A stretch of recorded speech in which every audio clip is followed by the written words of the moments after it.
Good morning बेटा, कैसे हो? ठीक हो? ओके। अब हमारा जो ग्रामर में नेक्स्ट टॉपिक चलता है, हमने कल अव्यय किया था। अव्यय में हमने क्रिया विशेषण किया था। अब क्रिया विशेषण से कल मैंने अव्यय के 5 भेद बताए थे। क्रिया विशेषण, संबंध बोधक, समुच्चय बोधक, विस्मय बोधक और निपात शब्द। ठीक है, हम हैं जो क्रिया विशेषण है वो कर चुके हैं। अब नेक्स्ट हमारा जो टॉपिक आता है, ये बिल्कुल छोटे छोटे से टॉपिक हैं, लेकिन समझने जरूरी है। क्यों? क्योंकि ये पद परिचय में आगे काम आएंगे, इसलिए। तो यहाँ पर संबंध बोधक है। कोई भी जब हम टॉपिक करते हैं तो वो एक दूसरे से कोरिलेट करते हैं, तो सभी का समझ में आना जरूरी है, कोई भी स्किप नहीं करना है। तो संबंध बोधक अव्यय क्या होते हैं? संबंध बोधक, संबंध का मतलब होता है संबंध, रिलेशन। बोधक होता है बताने वाले। अब मैंने यहाँ पर 3 सेंटेंस लिख रखे हैं, देखते हैं उनको।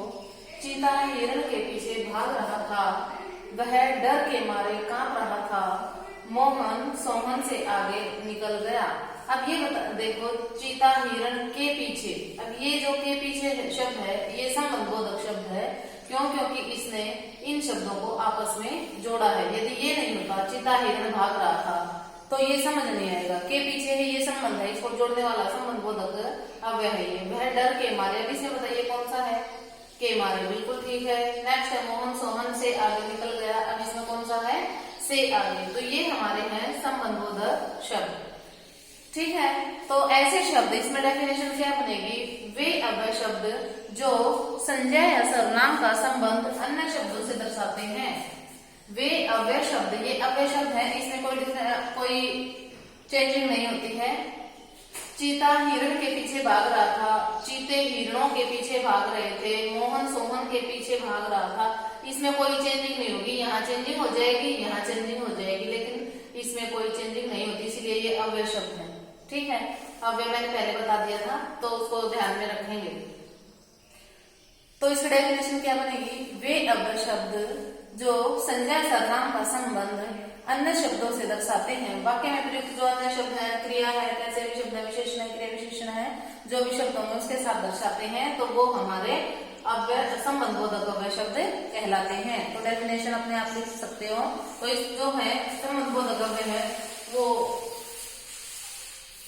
3 प्रकार के होते हैं। संबंध बोधक अव्यय है, भेद है, वो 3 होते हैं। 3 फर्स्ट आता है संबद्ध, संबंध बोधक, संबंध बोधक। सेकंड है अनुबद्ध, अनुबद्ध संबंध बोधक। बिल्कुल आसान है, कोई मुश्किल नहीं है। और थर्ड है हमारा उभयविध, उभयविध संबंध बोधक। इसको ऐसे लिखते हैं।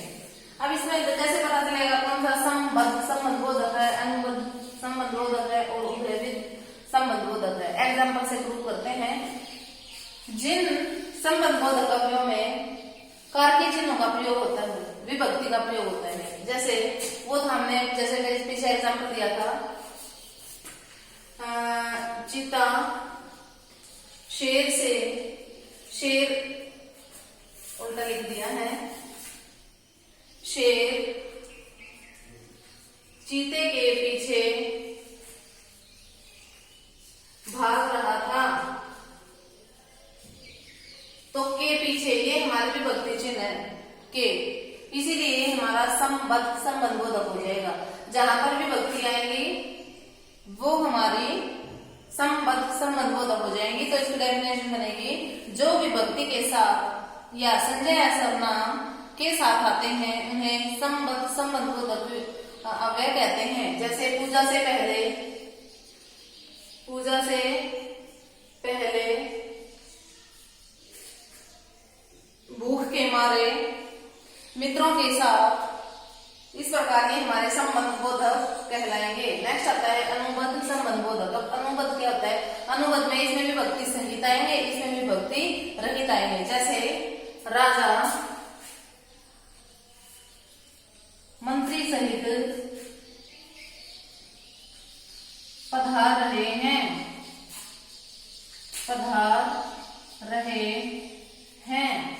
तो सहित का मतलब होता है के साथ। राजा मंत्री सहित पधार रहे हैं, तो यहाँ पर विभक्ति रही है, विभक्ति नहीं है, इसीलिए हमारा अनुबंध संबंध बोधक कहलाएगा। और यदि ये होता राजा मंत्री के साथ पधार रहे हैं, तो हमारा कौन सा होता? संबंध बोधक होता। ठीक है बेटा। नेक्स्ट आता है उभय विध। उभय का मतलब होता है दोनों। नाम में ही से ही देखते हैं इसको, उभय विध, जिसमें दोनों विभक्ति रहित भी आए और विभक्ति सहित भी आए, वो हमारे उभय विध। जैसे फूल पूजा योग्य हैं, पूजा योग्य हैं, और फूल पूजा के योग्य हैं, के योग्य हैं। अब के योग्य है और ये योग्य आ गया इसमें। यदि ये केले की बात करेंगे तो ये कौन सा होगा? संबंध बोधक या अनुबंध बोधक? बताइए। ये होगा अनुबंध, और के साथ आ जाएगा, विभक्ति आ गई है, तो ये कौन सा हो जाएगा? संबंध बोधक हो जाएगा। ठीक है। और जहां पर दोनों ही आ जाते हैं तो वो हो जाएगा हमारा उभय विध। ये हमारा इतना ही संबंध बोधक था। अब नेक्स्ट हमारा आता है समुच्चय बोधक। यस बेटा। नेक्स्ट हमारा आता है अव्यय शब्द समुच्चय बोधक। समुच्चय बोधक पहले संबंध बोधक था, वो संबंध दर्शाता था, और ये जोड़ने का काम करता है, समुच्चय बोधक है। तो ये समुच्चय बोधक है। देखिए, मोहन और सोहन 9वीं कक्षा में पढ़ते हैं। वह बाजार गया फिर भी कुछ नहीं लाया। रमन तेज दौड़ा लेकिन गाड़ी नहीं पकड़ सका। अब इसने दो पदों को जोड़ा है और वह बाजार गया फिर भी। अब ये जो फिर भी है ये भी जोड़ने वाला है। इनको दो उपवाक्यों को, रमन तेज दौड़ा लेकिन गाड़ी न पकड़ सका, ये लेकिन शब्द है, ये भी दो उपवाक्यों को जोड़ रहा है। ओके। तो जो समुच्चय बोधक शब्द हैं वे ऐसे अव्यय शब्द होते हैं जो दो शब्दों को, दो पदों को और दो वाक्यों को, दो उपवाक्यों को आपस में जोड़ने का काम करते हैं। वो हमारे समुच्चय बोधक अव्यय शब्द कहलाते हैं। ओके। तो जो हमारे ये मैंने अभी एग्जाम्पल दे दिए हैं, ये इनको जोड़ने वाले हैं। वो संबंध दिखाने वाले थे, लेकिन ये जोड़ने वाले हैं, जोड़ रहे हैं, संबंध नहीं दिखा रहे हैं इसमें। ओके। तो यहाँ पर जो हमारे हैं समुच्चय बोधक के दो भेद होते हैं। एक होते हैं समानाधिकरण,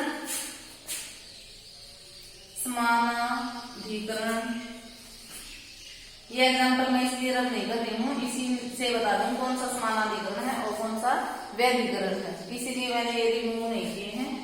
समानाधिकरण समुच्चय बोधक, और सेकंड है व्यधिकरण समुच्चय बोधक, व्यधिकरण समुच्चय बोधक। अब देखिए, समानाधिकरण समुच्चय बोधक क्या होते हैं? ये दो स्वतंत्र वाक्यों को जोड़ते हैं, दो स्वतंत्र वाक्यों को जोड़ते हैं। शब्दों को नहीं आएंगे इसमें, दो वाक्यों को जोड़ते हैं। कौन से जोड़ते हैं? समानाधिकरण। अब देखिए, इसमें जो समानाधिकरण है स्वतंत्र वाक्यों को, शब्दों को और उपवाक्यों को जोड़ते हैं। दो स्वतंत्र वाक्यों को, दो शब्दों को, दो उपवाक्यों को जोड़ते हैं। उपवाक्यों को नहीं, दो वाक्यों को और शब्दों को जोड़ते हैं। उपवाक्य होंगे तो वो अपना अर्थ सही नहीं देंगे। ठीक है। तो यहाँ पर उपवाक्य होते हैं जो वाक्य का पार्ट होते हैं, वाक्य कंप्लीट सेंस देते हैं, और जो उपवाक्य होते हैं वो कंप्लीट सेंस नहीं देते हैं। इसीलिए जो हमारे समानाधिकरण समुच्चय बोधक शब्द अव्यय हैं, वे दो स्वतंत्र शब्दों को, दो स्वतंत्र वाक्यों को जोड़ते हैं। जैसे एग्जाम्पल है, जैसे मोहन और सोहन 9वीं कक्षा में पढ़ते हैं, ये हमारा इसको जोड़ दिया है हमने, दो शब्दों को जोड़ दिया है। ओके। वह राम खेल रहा है और मोहन पढ़ रहा है, ये दो स्वतंत्र वाक्य हैं, दोनों की अलग अलग सेंस आ रही है, इनको अलग करके लिखेंगे तो अपनी कंप्लीट सेंस देंगे। वो हमारे समानाधिकरण समुच्चय बोधक अव्यय होंगे, दो स्वतंत्र वाक्यों को जोड़ रहे हैं वो। ओके। तो यहाँ पर ये हमारे समानाधिकरण समुच्चय बोधक अव्यय हो जाएंगे। नेक्स्ट आता है व्यधिकरण समुच्चय बोधक। अब व्यधिकरण का मतलब होता है जो एक आश्रित उपवाक्य होगा और दूसरा प्रधान उपवाक्य होगा, उनको अलग अलग लिखेंगे तो वो कंप्लीट सेंस नहीं देंगे। ठीक है। जैसे है रमन तेज दौड़ा लेकिन गाड़ी न पकड़ सका। अब रमन तेज दौड़ा ये कंप्लीट सेंस दे रहा है, लेकिन गाड़ी न पकड़ सका। क्यों नहीं पकड़ सका? क्योंकि वह तेज नहीं दौड़ा। ओके, तो यहाँ पर ये हमारी हो जाएंगी व्यधिकरण समुच्चय बोधक अव्यय हो जाएंगी। दूसरा एग्जाम्पल लेते हैं, वह बीमार था इसलिए स्कूल नहीं आया, इसलिए स्कूल नहीं आया। तो अब इसमें देखिए, वह बीमार था, ये कंप्लीट सेंस दे रहा है, इसलिए स्कूल नहीं आया। क्यों नहीं आया? क्योंकि वह बीमार था। तो यहाँ पर ये हमारा आश्रित है, किसके ऊपर आश्रित है? इस दूसरे उपवाक्य के ऊपर आश्रित है। तो ये हमारे हो जाएंगे व्यधिकरण समुच्चय बोधक। समानाधिकरण में दो स्वतंत्र शब्द होंगे, दो स्वतंत्र वाक्य होंगे, और व्यधिकरण समुच्चय बोधक में दो उपवाक्य होंगे, जो एक प्रधान होगा और दूसरा आश्रित होगा। जो प्रधान होगा वो कंप्लीट सेंस देगा और जो आश्रित होगा वो कंप्लीट सेंस नहीं देगा, वो दूसरे के ऊपर आश्रित होगा, अधूरा होगा प्रधान उपवाक्य के बिना। ठीक है बेटा, तो ये हमारा था समुच्चय बोधक अव्यय। बिल्कुल आसान था, दो भेद होते हैं इसके, वो अपना याद करेंगे कौन कौन से होते हैं। ओके, नेक्स्ट हमारा अव्यय शब्द आएगा अभी। नेक्स्ट हमारा आ जाएगा विस्मयादिबोधक। ओके, तो अभी उसको करते हैं हम। नेक्स्ट अव्यय शब्द आता है बेटा विस्मयादिबोधक। अब इसको पहले से नाम के ही टुकड़े करते हैं, नाम में ही सब कुछ उसका आंसर छिपा होता है।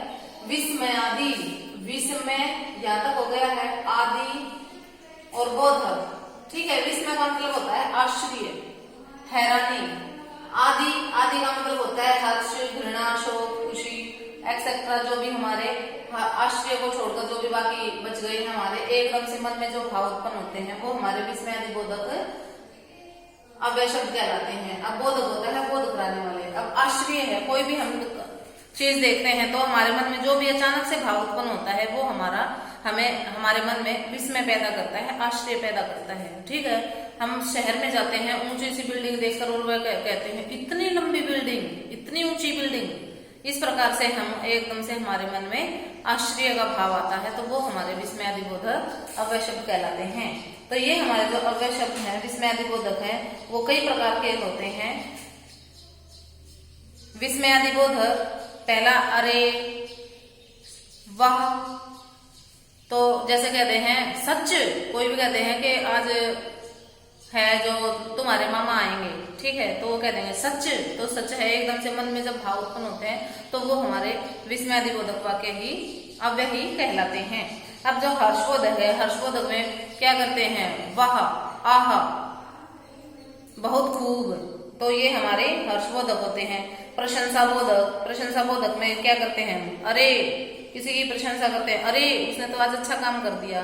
तो हम कोई भी सेंटेंस देखते हैं तो उसका भाव हम देखते हैं, भाव के अनुसार ही हम ये पता लगा सकते हैं कि वो हर्षबोधक है, घृणाबोधक है या फिर शोकबोधक है, कैसा है वो। शोकबोधक में क्या करते हैं? हाय, उफ। और जो आशीर्वाद बोधक होता है उसमें कहते हैं खुश रहो, जीवित रहो। और जो भय बोधक होता है, तो भय जब होता है हमारे मन में, जो भय का बोध कराता है, तो उसमें होता है बाप रे बाप। ठीक है, बाप रे बाप, इतनी गर्मी, भय नहीं, गर्मी के लिए भय नहीं आएगा। कोई भी चीज देखते हैं हम, तो मान लो सांप देख लिया तो उसमें कहते हैं बाप रे बाप, इतना लंबा सांप। इस प्रकार से ओहो के लिए भी हमारे मन में एकदम से भाव उत्पन्न होता है, तो वो सेंटेंस देखकर हम पता लगाएंगे कि वो किस प्रकार का भाव दे रहा है। और जो चेतावनी बोधक होता है, चेतावनी बोधक में क्या कहते हैं? खबरदार, चेतावनी दी है, खबरदार जो तुमने ऐसा काम किया तो सावधान,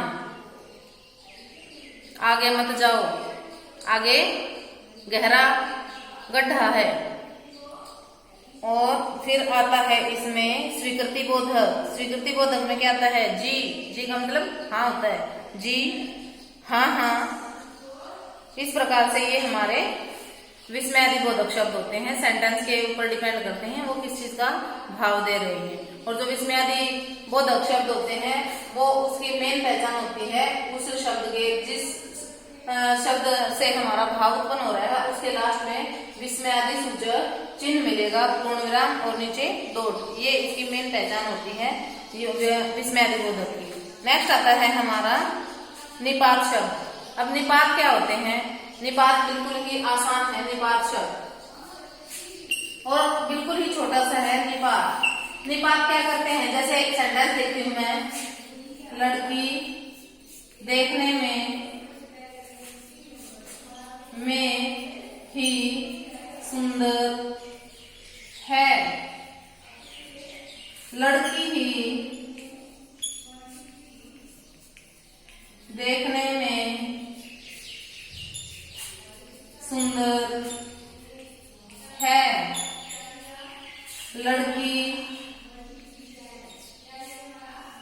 देखने में सुंदर ही है, सुंदर ही है।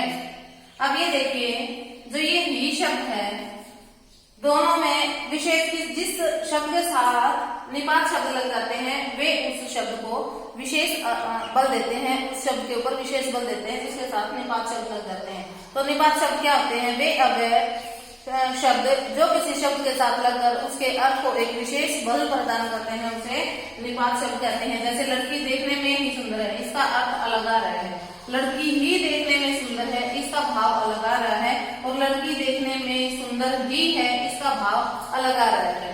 ठीक है, जैसे मैं ही दिल्ली जाऊंगा और मैं दिल्ली ही जाऊंगा, तो दोनों में अलग अलग बात है, दोनों का भाव अलग अलग आ रहा है।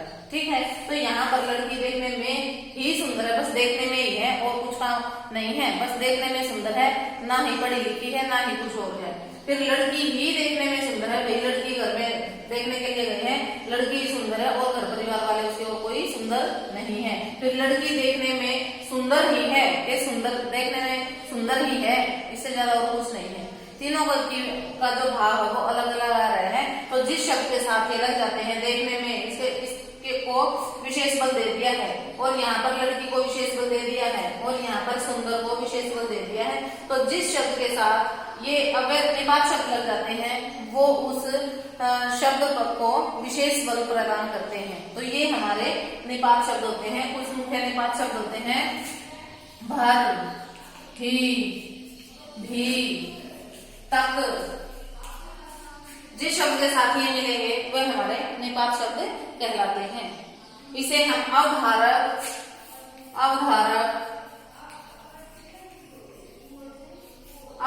शब्द भी कहते हैं, अवधारक शब्द भी कहते हैं। किसको कहते हैं, निपात शब्द को। तो ये हमारे जो अव्यय शब्द थे 4-5 वेद थे उसके, वो मैंने करा दिए हैं। अब आप उनको वीडियो को 1-2 बार सुनेंगे तो बिल्कुल अच्छे से आ जाएंगे, और फिर इनके एग्जाम्पल करेंगे तो बिल्कुल अच्छे से आ जाएंगे। फिर कोई किसी बात की कोई कमी ही नहीं रहेगी। ठीक है, कमी ही नहीं रहेगी। अब कमी ही लग गया है तो वो कौन सा शब्द हो गया है, निपात शब्द हो गया। ठीक है बेटा, थैंक यू।